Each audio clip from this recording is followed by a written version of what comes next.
Hello everyone, welcome to chapter 6. This chapter is going to be about dealing ranges, expansion swings, and how we're going to combine them with concepts such as market profiles and key levels. We're going to continue making and integrating these concepts together in logical framework that we've been doing since the first chapters of CPI. Explaining each of these concepts individually and explaining their intricacies is one thing, but then integrating all of these concepts together to create a proper logical framework is a different phenomena. You may have even learned about these concepts before, but I know you're still struggling with how you can actually integrate them all and create a proper framework. That's where you lack proper knowledge, and my objective is to fill that gap and to make sure you know how to actually integrate them and use it in your trading system. Now, other people don't talk about these things, maybe because they don't want to teach you the right things, right? But I doubt that's the case. I believe the reason they don't talk about these things is because they don't know about it, right? That's what I think is the case for majority of these so-called gurus. Now, let's get in the chapter. So, this chapter I'm going to explain everything that there exists about dealing ranges, right? So, first of all, we're going to start off with the definition of dealing range and what actually is a dealing range and how we can identify a dealing range. So basically, when price takes out both swing low and swing high, right, and has an expansion swing, that particular swing is considered a dealing range. Basically, when you see a move in the market where price takes out both opposing end of the ranges and takes out both sell side liquidity and buy side liquidity, and then it expands, that particular swing is considered a dealing range, right? You might be wondering what's the importance and significance of dealing ranges and why should we be familiar with dealing ranges, right? Well, I'm going to delve on that later in this chapter, but first of all, you need to know how to correctly identify and find a dealing range on the higher time frame and how to correctly draw it out. Now, another thing about dealing ranges is that when you divide a dealing range to equal halves, it gives us a matrix. The upper half of that matrix is called the premium and the lower half is considered a discount, right, or the discount region. Then last but not least, the 50% of that dealing range is called equilibrium. This is basically how a dealing range looks and works. A dealing range is formed after price takes out both sides of a range and expands, and when that swing is divided into two halves, it gives us a dealing range with discount and premium regions, which we can potentially use for making better trading decisions, or they can assist us in our higher time frame analysis and thought process. Now, another thing about dealing ranges, right? Dealing ranges are similar to PDRA metrics, right? Or let's say it's a type of PDRA metrics, right? Now, it's not just a typical type, right? It's a specific type of a PDRA matrix which is for those type of swings which takes out both swing low and swing high, right? That's what we call a dealing range, and when it is divided into two halves with premium and discount, it gives us a whole framework on the higher time frame which we can use which we can integrate with market profiles on the lower time frame. Now I hope that part about dealing ranges is clear to you, and if it isn't, you can watch and listen to this again and it will clear your confusions. Now let's move over to the next slide and discuss dealing ranges and PDRA metrics. Now here on the screen you can see this range, right, with this line in the middle. This line right here in the middle represents the equilibrium or the midpoint of this range. And then above this midpoint we've got the premium region, and the lower half right here is our discount region. Now what you need to remember is that inside this dealing range or this PDRA matrix, we will have multiple key levels, right? And these key levels will be both in the premium region and the discount region. Now these key levels could be in the form of order blocks, breaker blocks, rejection blocks, fair value gaps, or maybe even in the form of highs and lows. Now this dealing range or PDRA matrix will be used to filter out key levels, right? And will be used to choose or select the correct key level based on market condition that we are in. For example, if we are in a bullish market, then our main priority or concern will be the key levels inside the discount region or near the equilibrium, rather than the key levels inside the whole range or inside the premium. Similarly, if the market structure in order flow is bearish, then our main focus would be on the key levels inside the premium regions instead of the ones that are in the discount. So now you can see that we've added a logical objective filter to the key levels that we're going to be dealing with. That's why it's called a dealing range. If we didn't have this filter or this PDRA matrix, then we would be selecting every random key level inside this range. But now thanks to this concept, we've added a filter and we've literally excluded half of the key levels based on PDRA matrix and based on the market conditions that we are dealing with. Now, the reason why we use this dealing range in PDRA matrix is pretty simple. It can be explained through market profiles. Now we know that according to market profiles, price never moves in a straight line up or down, right? Now based on that, we know that the way how price actually really moves is in ranges, expansions and retracement, right? Now with that in mind, we have to determine what is the correctly key level and how to correctly select a key level that we can match with these different market profiles on the lower time frames, and how we can actually measure and gauge the different retracement profiles on the higher time frame. And for us to in order to do that, we're going to use these dealing ranges and PDRA metrics, which will gives us a filter to weed out the unlikely and the lower probability conditions in scenarios, and we will be only left with the ones that are high probability.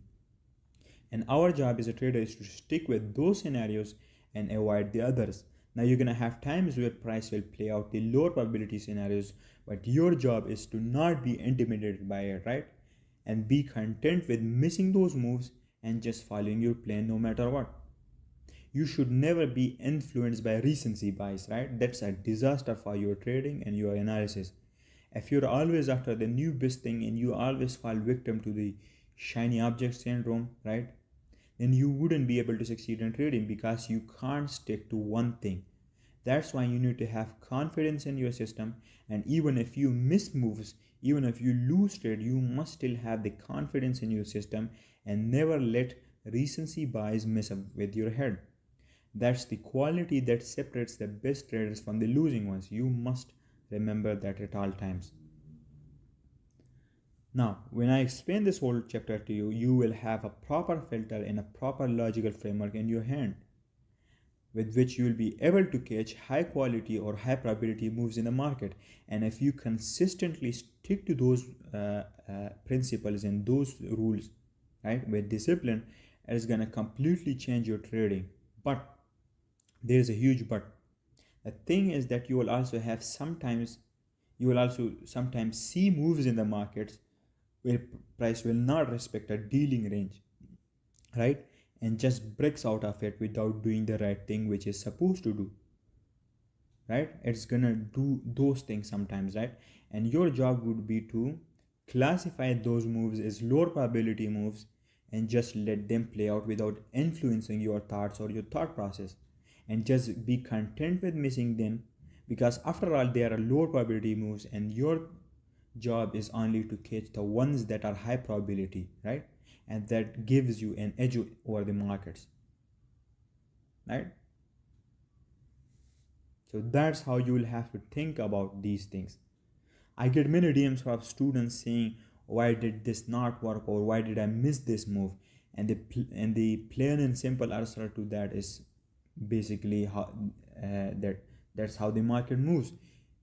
That's how the market works. You're gonna miss moves, you're gonna lose trades, but then at the same time, if you stick to the right things, you will also win trades, and those wins will make sure you end up profitable in the long term, right? That's what trading is all about. You should never adjust or change your system or influence your thoughts based on short-term results, right? Or small track record of data. You have to think in terms of the long horizon and be content with your system at all times, right? Hope that is crystal clear to you.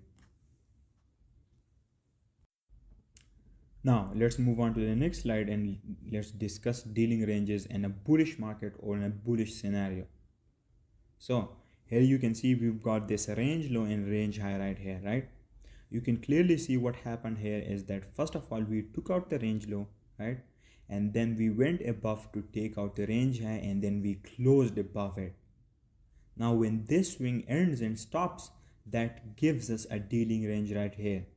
This whole range of price taking out the range low or the swing low and then taking out the range high gives us a dealing range, and when this is divided into two halves, it gives us the premium and discount region. Now as I said before, the case study that we are analyzing here is in a bullish market condition, right? Which means that the structure is bullish, or maybe the order flow is bullish, right? So now we're going to explain what price often does in such market condition when price forms this sort of dealing range.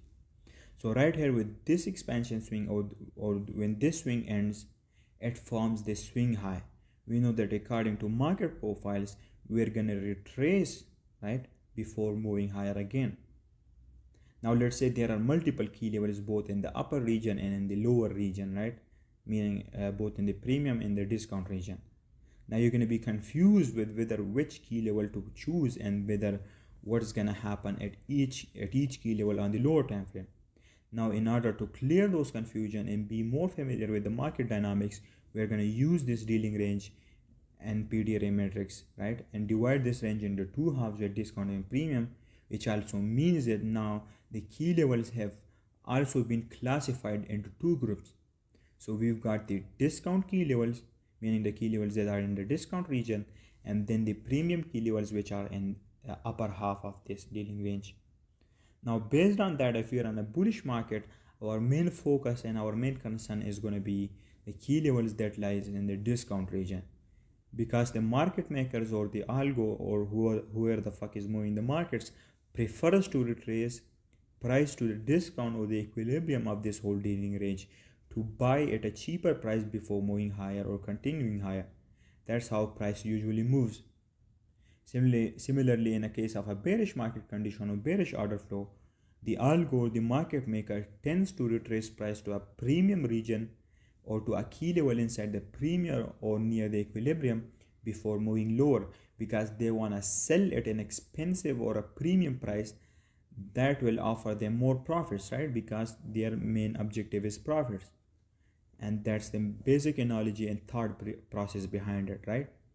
Now it doesn't matter who moves the market or who does this stuff, but what you need to be familiar with is why it does it and that it does actually happen. And if you are familiar with it, you can then exploit this and turn it to an edge for yourself over the markets, right? So let's sum it up again. In a bullish market condition, after a swing ends, price usually tends to retrace price to a discount key level before moving higher or expanding higher again. That's what happens. Now let's move on to our dealing range for bearish market conditions, right? So in case of a bearish dealing range, price will tend to retrace price to a premium key level or to the equilibrium of this whole dealing range before moving lower, as you can see in the graphics. That's what happens in a bearish market condition or inside a bearish dealing range. Now let's further discuss how we're going to combine and integrate dealing ranges with market profiles and key levels, right?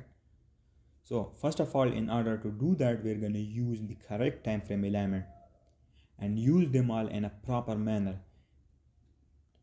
You must watch the chapters before this to be familiar with the integration of market profiles and key levels, and also the correct combination of time frame alignment and how time frame alignment is used, right? You must be familiar with that. So for integrating dealing ranges and market profiles, first of all, we'll use time frame alignment, right? So the way how it will work is that you're going to use the higher time frame for your trading style, and that will be used for identifying and selecting the dealing ranges or the expansion swings, and then you'll have a lower time frame which will be used for profiling or market profiles, right? Let me say it again.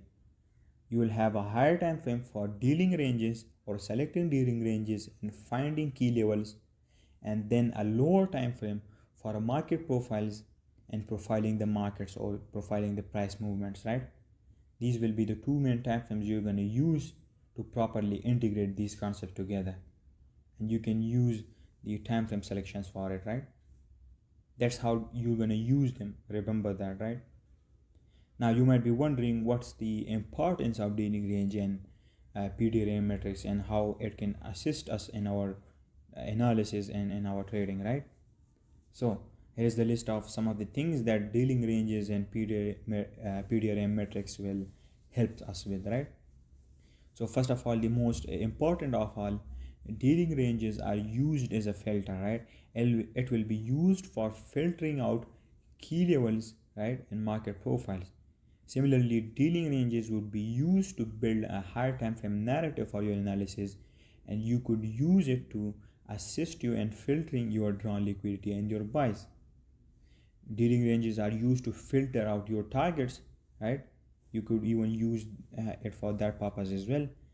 You will learn how you're going to do this in the later part of this chapter, but you must remember that you could use it for this purpose as well. Then last but not least, it will also be used for managing risk based on filtering, right? These are some of the things that dealing ranges will help you with, right? Let's move on to the next slide. So here we're going to discuss different case scenarios for dealing ranges and market profiles, right? The first one we've got here is the different scenarios for bullish order flow, bullish market conditions, or when the drawn liquidity is high, right? So first one we've got here is when the market condition is bullish and price forms a bullish dealing range, and then price on the higher time frame retraces back to a premium key level, right, with a lower time frame expansion, right? Here it again. Price on the higher time frame retraces back to a premium key level with a lower time frame expansion, right? In such scenario, the possible outcome for price would be a retracement profile on the lower time frame, not on the higher time frame, but a retracement profile on the lower time frame. That's what you will expect in this scenario. Similarly, another scenario is when price on the higher time frame retraces back to a discount key level inside a higher time frame bullish dealing range with a lower time frame expansion profile, right? And in that case, the possible outcome for price and the most likely outcome for price is a reversal on the lower time frame and an expansion on the higher time frame towards the drawn liquidity, right? Remember, lower time frame reversals and a higher time frame expansion, right? You need to look at it with a dynamic top-down perspective, right? You should be able to look at it with a dynamic perspective. Now, let's look at some graphical representation of the different scenarios, right, that we've got. So, considering the drawn liquidity is bullish and the market condition is bullish, and we're combining it with this higher time frame dealing range and the lower time frame market profiles. As I said before, it will be based on time frame elements, right? So here you can see that we've got this high and this low right here. And what happens is that first we take out the low, right? And then we take out the swing high right here. Now with these two purges, we form this dealing range, right? Now dividing this whole range into two halves gives us a discount and a premium, right? And there are different key levels inside of this whole range, right? Both in the discount and the premium. And these key levels inside both regions will be classified accordingly. Now remember what I told you before about market profiles and dealing ranges, right? So once this swing high ends right here, you can see that price will then have to retrace on the higher time frame to a key level, and then we will see how it reacts to that different key level inside both the premium and the discount on the lower time frame in case of a bullish market condition. One thing you must remember is that these key levels are on the higher time frame, right? Just as the dealing ranges are on the higher time frame. But the market profiles that we will discuss and that we will be discussing would be on the lower time frame. So don't confuse the two between, right? Don't confuse both of them with each other. One is on the higher time frame and the other one is on the lower time frame.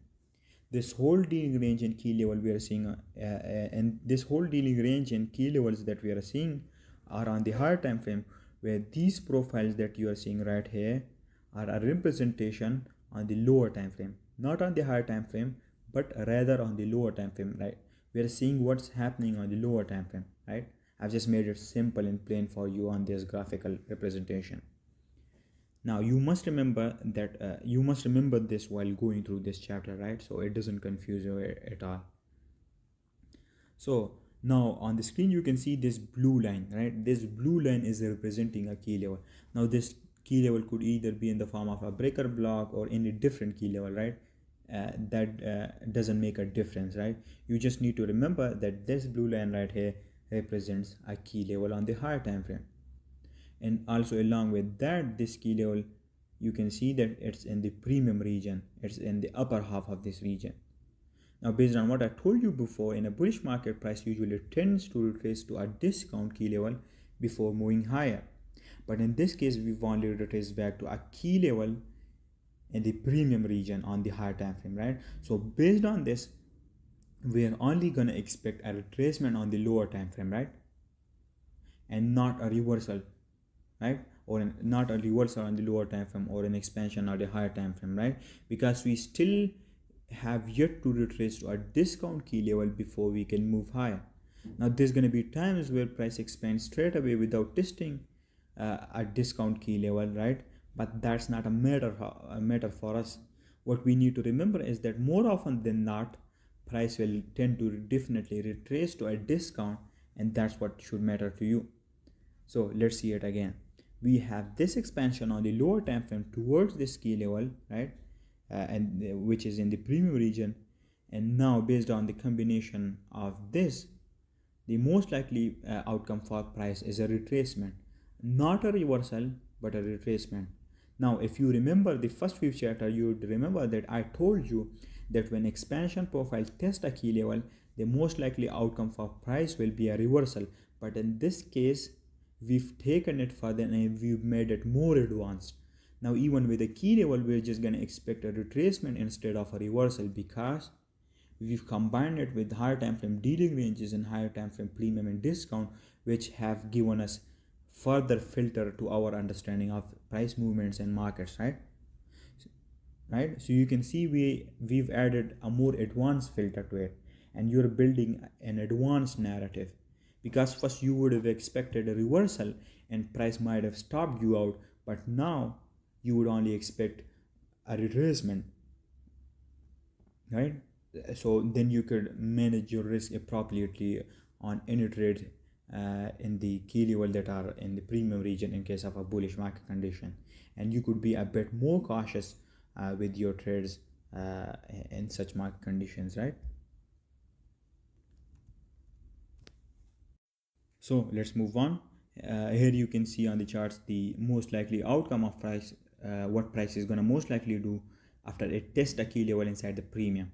So here you can see that even with bullish order flow and bullish market structure, price tested a bullish key level, but it only offered a retracement at the lower time frame, and then on the lower time frame price expanded lower again towards a higher time frame discount key level, right? And then it expanded from there. Now for most of you, this would be a really important answer to most of your questions, right? I've received hundreds of DMs asking me why this particular key level only offered a small movement, and why did this key level worked, right, and this one didn't. And this right here is the answer to that question. You might have chosen the wrong range, or you might have chosen the wrong key levels, and maybe you didn't know about dealing ranges and premium and discount key levels, and maybe you were choosing the wrong key levels, right? That could be the problem for you. And now you've learned about dealing ranges, right?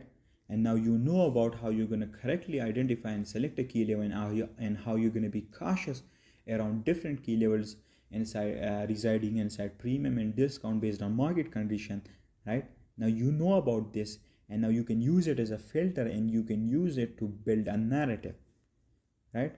Now you've learned about it. So let's say another time you are dealing with a bullish market structure, and you've seen a bullish dealing range, and you've got a key level inside the premium. Now you're going to be cautious around that key level, because you know that price is most likely going to retrace price to a discount key level before it could move higher. But we also had this premium key level, so you're going to be wondering what's going to price do in this key level, right? So when you see that price has offered this movement, you're going to regard that movement as a retracement instead of a reversal, and you'd be cautious, and you'd know that the most likely scenario for price is now to go over that retracement, right, and expand lower again before it could move higher, because price still has yet to test a discount key level, right? You're going to be cautious about that. So you should keep this in mind. Now you can trade the key levels in the premium too, but remember they're going to be lower probability trades, right? You have to be extremely cautious when trading them and not fumble, right? And for the most of you, it will be best if you avoid them, right? And only trade the ones that are in discount in case of a bearish, in case of a bullish, sorry, in case of a bullish dealing range or bullish market conditions.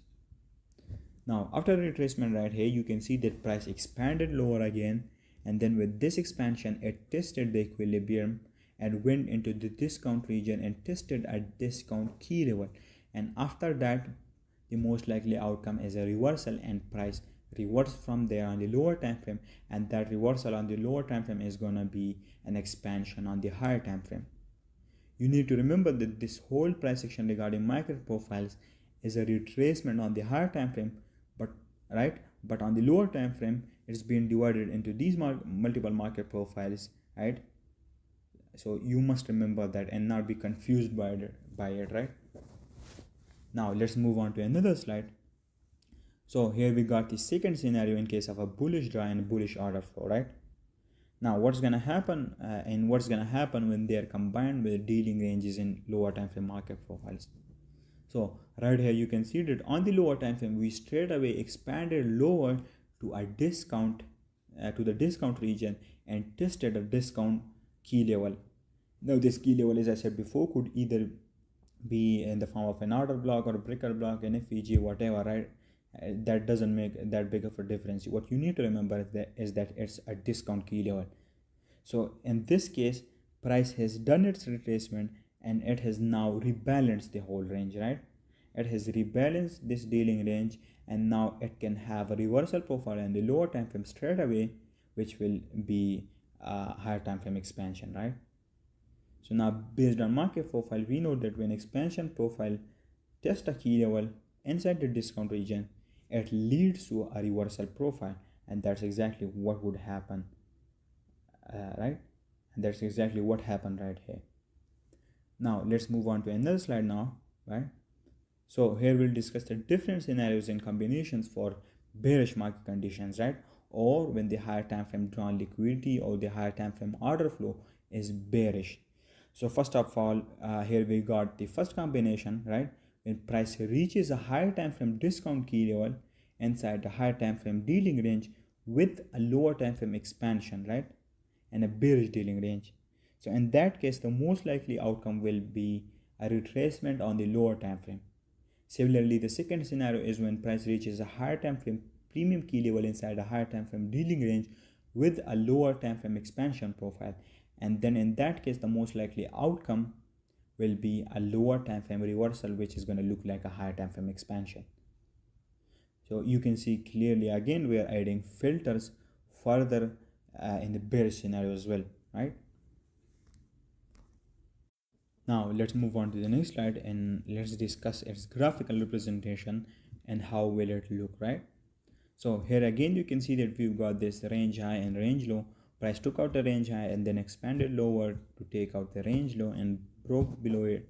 And once this swing ends right here, we'll have this dealing range where two halves the discount and the premium, right? That's the basic framework of it. Now in this case we are in a bearish market condition, so our main focus would be on the premium key levels, because in a bearish order flow price tend to drive price higher to a premium key level before it could continue its journey lower. So right here you can see that we've got this dealing range, and what happens is that at the lower time frame we retrace higher to a discount key level, right? Which basically means a key level inside the lower half of the dealing range, right? So in this case we will only have a retracement even though it tested a key level on the higher time frame, right? And we will not expect a reversal profile because we still have yet to test a premium key level before having a proper reversal on the lower time frame. Now you can still trade, as I said before, you can still trade this lower time frame retracement off of this discount key level, but you got to be cautious around it and manage your risk accordingly on such setup, because they are they tend to be lower probability setups. And make sure to take profits early, because price can in any time expand on you and take you out of the trade. And for the beginners in the trade, intermediates, you should just avoid them at all cost, right? You should just not trade them at all, and that would serve you well. Then right here you can see that what happened is that after the retracement, we had another lower time frame expansion higher, which went higher to test the premium region and equilibrium. And now it can reverse from here properly, because now the range or the dealing range has been properly rebalanced, and now the market can continue its journey lower, right? You need to remember that. Now another scenario we can have in a bearish market condition is when price has a lower time frame expansion straight away to a higher time frame premium key level inside a higher time frame bearish dealing range, right? Then in that case we'll have a reversal, in a proper reversal, which will look like an expansion on the higher time frame, because now we've properly rebalanced the range and we can continue going lower.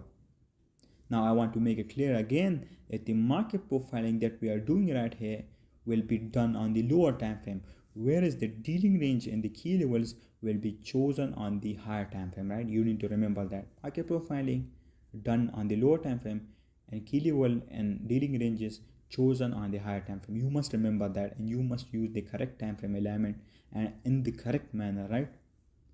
Now I have explained all the different scenarios we can have based on the integration of dealing ranges and market profiles and key levels, and you've seen all of the highly likely and high probability scenarios, and how you can use them as filters in your trading, and how you can use them to assist you in your high time frame analysis and your lower time frame thought process, right? Now you need to remember that you're also going to have times where price plays out the lower probability scenarios, but as I said before, you got to be content with missing them, and that shouldn't influence you at all. Your job as a trader is to just catch the high probability moves and filter out the lower probability ones, right? Now let's move on to the next slide. So right here we've got the three main advantages or the three main aspects of dealing ranges, right? And what they are used for. I've already explained them to you, but let me explain them to you once again, because we know that repetition teaches the donkey. So yeah, there's that, right? So first of all, the first significance of the dealing range is that when it's properly combined with market profiles and key levels in the correct time frame alignment, it will help you build a proper narrative both on the higher time frame and the lower time frame, and then you can use that narrative to properly position yourself on either side of the markets inside a CRT, right? That's what the purpose of this whole chapter is. The second aspect of the dealing range is that they are used as a filters, right? They are used as a filters for weeding out and filtering out the lower probability scenarios or the low quality scenarios, and only ending up with the ones that are highly likely and high probability in nature.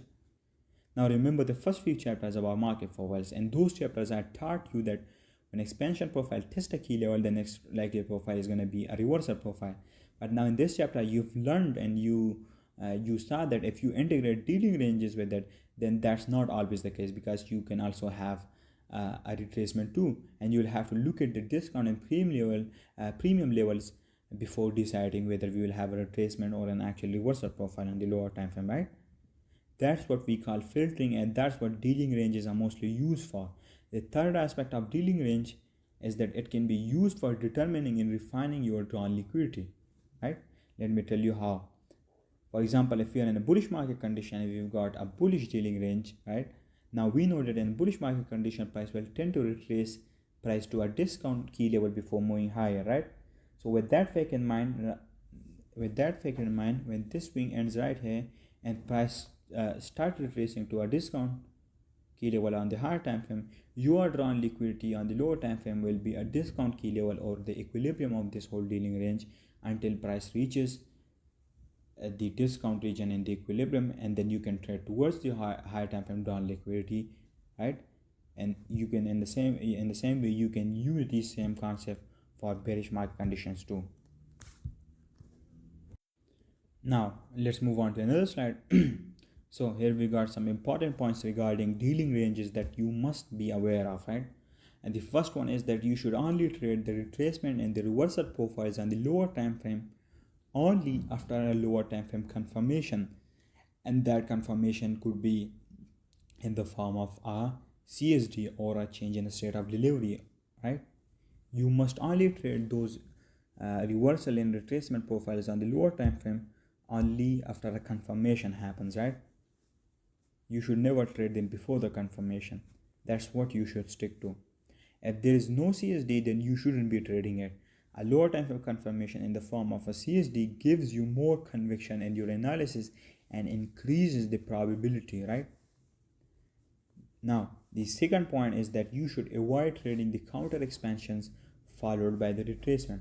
For example, if we are in a bullish dealing range, and let's say we react to a premium key level and we have a retracement. Now we know that the most highly likely scenario for price is going to be uh, another expansion lower towards a discount key level before moving high, right?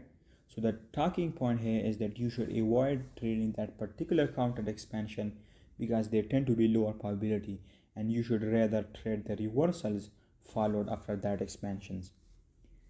Now you need to remember these points when analyzing price action with dealing ranges, and that way you will stay one step ahead and you'll be analyzing everything with a logical framework which I've given you in this chapter. Now let's discuss some example of higher time frame dealing ranges and its integration with lower time frame market profiles. So right here you can see that we've got this range low and this range high, or you could say swing low or swing high, right? You could call it whatever the fuck you like or whatever you want, right? Now you can see price with this particular swing took out both swing points and formed this dealing range right here.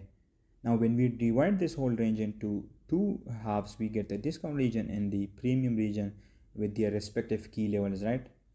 Now this is a bullish dealing range and our drawn liquidity is higher, so we're going to use the the bullish framework here, and we're going to see how we will analyze and dissect this price action. So first of all, here you can see that we've got this FEG right here in the premium region, right? And then we got the consequent encroachment or the midpoint of this FEG, which is below the equilibrium inside the discount region. So based on what we've learned in this chapter so far, when we are looking at this dealing range and price retrace to this premium key level in the form of this FEG, we're only going to expect a retracement market profile on the lower time frame instead of a reversal profile, right? That's what you're going to expect. But if it retraces down to the midpoint of this FEG, which lies inside the discount region, then you will expect a reversal from there. So first we've got the premium key level, which is the high of this FEG, and it lies inside the premium. That's why it's a premium key level, right? So if price tested, our expectation will be a retracement and not a reversal on the lower time frame, right? But if price tests the midpoint of this FEG, which is a discount key level on its own, then price would have a reversal profile on the lower time frame. And from there, because now the bullish dealing range has been rebalanced, right, and we've tested our discount key level and the range has been rebalanced, and now pricing continue its journey higher. Now let's look at how this price action would look on the lower time frame with a market profiles perspective, right? So right here on the lower time frame, you can see that we expanded lower to the premium key level here, but it only offered a retracement, right? Because it was only a premium key level and the range has not yet been rebalanced. So that's why you can see that after this retracement, price then expanded lower again towards this discount key level, and once it tested this discount key level, it then reversed from there and had this reversal profile. And this reversal profile will look like a higher time frame expansion. All of this price action right here to the left will be looked at as a retracement on the higher time frame, and this reversal profile would be looked at as an expansion, right? So you can see that the dealing range was finally rebalanced and price tested a discount key level in a bullish market structure in a bullish dealing range, and now it can reverse from here and continue its journey higher, right? This was the first example. So here we got another example of dealing range and its integration with market profiles and key levels. Now again you can see the same framework for dealing range and the different key levels inside the discount and premium region. Now this one right here is a bearish dealing range, right? So we would be using a bearish framework for this instead of the bullish one. So what you can see here is that first we got this bearish FEG in the discount region, and then we got this order block right here in the premium region, which perfectly aligns with this equilibrium of this dealing range. Now, when price retraces above and tests this FEG in the discount region, right, the most this discount key level will be able to offer is just a small retracement, but then price would expand higher again on the lower time frame to go and test the higher time frame key level in the form of this order block, right? And then once it tests that order block, it will rebalance the whole range, and then it will move lower again and continue its bearish journey. So our main focus in this bearish dealing range would be the premium key levels, and we would ignore the discount key levels. Now let's look at how it would look on the lower time frame with market profiles and how we could have gauged this info. Now right here on the lower time frame, you can see that price straight away had this expansion to the premium order block, right? So inside the dealing range, the range has now been rebalanced by testing the premium region and also testing a key level inside the premium. So now the most likely scenario for price here is to reverse from there, because now an expansion profile is tested a key level, and the most likely outcome is going to be a reversal profile in the lower time frame, and which is going to look like a high time frame expansion. And you can see that this is exactly what happened here. Now let's move on. Here we got another example of a bearish dealing range, right? You can see that we've got the same framework for the dealing range with premium and discount key levels, right, of their own. Here in the discount, we've got this key level in the form of this high right here, and then in the premium we've got this premium breaker block, right, bearish breaker block inside the premium region.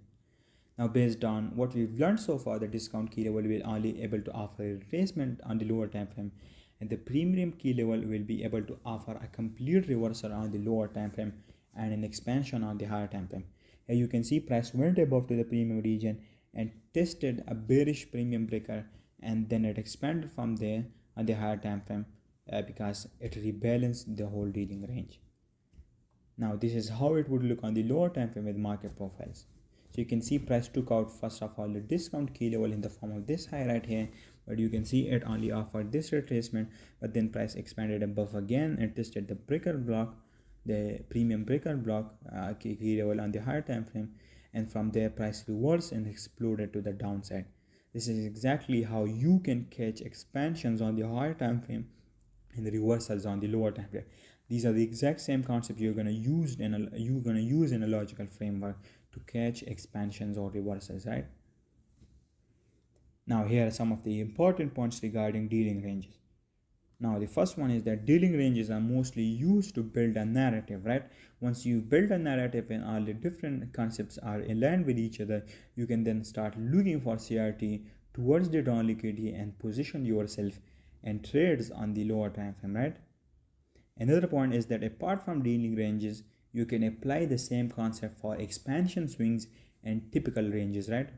We will delve on this in later chapters, but you need to remember that you can apply the same concept for those type of stuff too, right? Another thing you need to remember is this is just the price aspect of the markets, right? We haven't even yet discussed the time aspect, so keep that in mind. And later levels of CPI, we will discuss time and price together, which will completely change how you look at the markets, and it will completely change your trading, right?